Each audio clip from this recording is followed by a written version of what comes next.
अच्छा मुझे ये जल्दी बताओ कि तुम और वो लड़का दैट अर्जुन, तुम दोनों ने क्या किया? हाँ, मैंने तुम्हें बताया कि अर्जुन बस मेरे साथ इसलिए था क्योंकि मैं परेशान थी और अकेली थी। और ये कहकर नव्या ने नजरें दूसरी तरफ कर ली।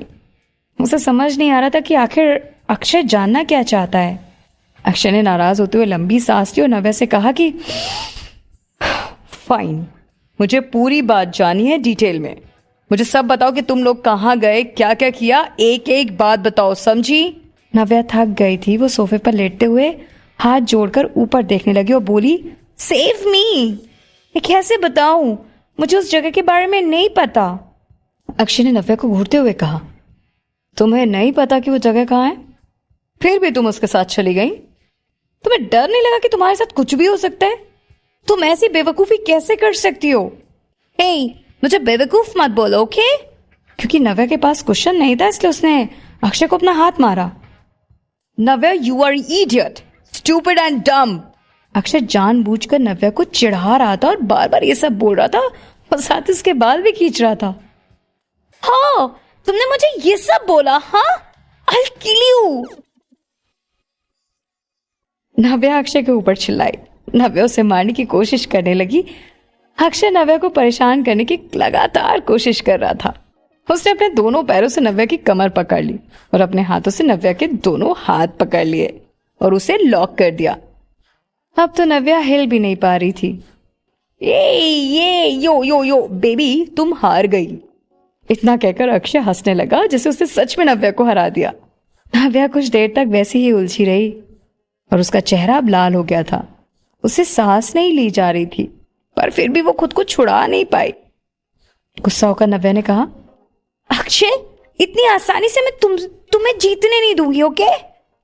बचपन में दोनों एक बराबर थे, पर अब अक्षय इतना लंबा हो गया था कि नव्या छोटी सी दिख रही थी। सोफे पर काफी कम जगह थी। दोनों सोफे पर लड़ते लड़ते खेलते खेलते ये भूल गए कि जगह बहुत कम है। उन्हें ध्यान नहीं आया कि जिस तरह से दोनों लेटे हैं वो एक दूसरे के काफी करीब हैं। नव्या अक्षय के पैरों के बीच में लॉक हो गई और दोनों हाथ सोफे पर अक्षय ने पकड़ रखे थे। ये बहुत ही ऑकवर्ड सिचुएशन थी। दोनों इतनी देर से बातों में लगे थे कि उन्हें और किसी बात का ध्यान ही नहीं रहा। तभी अचानक से अक्षय को कुछ याद आया। उसने जैसे ही नव्या को देखा तो वो बिल्कुल चुप हो गया। अक्षय से लड़ते लड़ते नव्या को ध्यान ही नहीं रहा कि कब उसके कपड़े इधर उधर हो गए। अक्षय का गला सूख गया। उसे कुछ देर के लिए समझ ही नहीं आया कि वो क्या करे। पहले अक्षय ने सोचा कि कुछ बोले, फिर वो शांत हो गया। पर इस बार अक्षय ने पहले के सवालों और पहले हुई बातों के बारे में कुछ नहीं पूछा। इस बार बस नव्या ही बोल रही थी।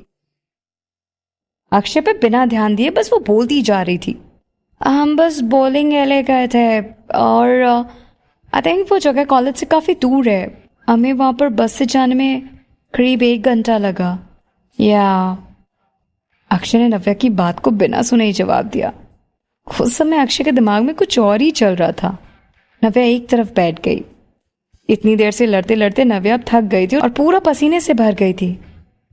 नव्या अक्षय की तरफ देखती रही और बोली, सब तुम्हारी गलती है, इसमें झगड़ा करने वाली क्या बात थी? हाँ, अब तुम्हारी वजह से फिर से मुझे नहाना पड़ेगा। अक्षय ने खुद को संभाला और फिर उसके पास बैठ के और पूछा कि तुम्हें याद है बचपन में तुम्हें सबसे ज्यादा कौन सी चीज पसंद थी? क्या चीज? नव्या ने सोफे पर लेटते हुए पूछा। नव्या ने अपना चेहरा अक्षय की तरफ किया और उसे देखने लगी। अब अक्षय भी उसकी तरफ देख रहा था। अक्षय ने मुस्कुराते हुए कहा कि तुम अपनी सबसे फेवरेट चीज कैसे भूल सकती हो? चलो ओके फाइन, मैं तुम्हें 3 गेसेस देता हूँ। और अगर मैंने सही गैस किया तो मुझे क्या मिलेगा? नव्या ने हंसते हुए पूछा। वो मैं तुम्हें तब बताऊंगा जब तुम्हारा गैस सही होगा। अक्षय ने जानबूझकर नव्या को पूरी बात नहीं बताई और अपना फोन निकाला और नव्या से छुपाते हुए अपने साइड में रख दिया। फिर उसने फोन में एक छोटा सा मैसेज टाइप किया और किसी को भेज दिया। जब मैं छोटी थी, मतलब कितनी छोटी? नव्या ने अक्षय से पूछा। वो ऐसी चीज है जो तुम्हें बचपन से पसंद है और अभी भी जरूर पसंद होगी। अक्षय ने नव्या को हिंट दी। नव्या ने थोड़ा सोचा और कहा, आइसक्रीम। अक्षय हंसने लगा और फिर से नव्या के गाल खींचकर बोला, तुम ना सिर्फ खाने के बारे में ही सोचती हो, तुम्हें डर नहीं लगता कि तुम मोटी हो जाओगी?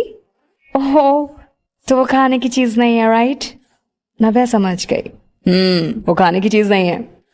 नव्या फिर से सोचने लगी और फिर कुछ उसे याद नहीं आया। नव्या ने उदास होते हुए कहा कि अक्षय से तो बहुत सारी चीजें मुझे अच्छी लगती हैं, मैं कैसे गैस कर पाऊंगी? मैं नहीं गैस करने वाली, तुम खुद ही बता दो। नव्या और गैस नहीं करना चाहती थी, उसे जानने की उत्सुकता हो रही थी। तभी अक्षय का फोन बजने लगा। अक्षय ने फोन उठाया और अपना सिर नव्या से थोड़ा दूर करते हुए बात करने लगा। नव्या को लगा कि कुछ तो गड़बड़ है, इसलिए वो अक्षय के करीब जाकर उसकी बात सुनने लगी। हाँ, राइट नाउ स्टार्ट करो। कॉल ज्यादा देर तक नहीं चला, इसलिए नव्या को कुछ समझ ही नहीं आया। क्या स्टार्ट हो रहा है? हाँ, नव्या ने अक्षय से पूछा। ऐसा लग रहा था जैसे अक्षय उसे कोई सरप्राइज देने वाला है। अक्षय ने नव्या की तरफ देखा और मुस्कुराते हुए कहा कि तुमने ही कहा था ना कि मैंने ठीक से माफी नहीं मांगी। इस बार मैंने तुम्हारे लिए अपोलॉजी गिफ्ट तैयार किया है। अगर तुम्हें अच्छा लगे तो मुझे माफ कर देना, और अगर नहीं तो मत माफ करना, ओके? ओह, तो फिर देखते वो गिफ्ट क्या है, उसके बाद हम बात करेंगे। नव्या मन ही मन खुश हो रही थी, पर उसने अक्षय को पता नहीं चलने दिया। जब दोनों छोटे थे तब से अक्षय के गिफ्ट्स नव्या को हमेशा अच्छे लगते थे। अक्षय को हमेशा पता होता है कि नव्या को क्या अच्छा लगता है और क्या नहीं।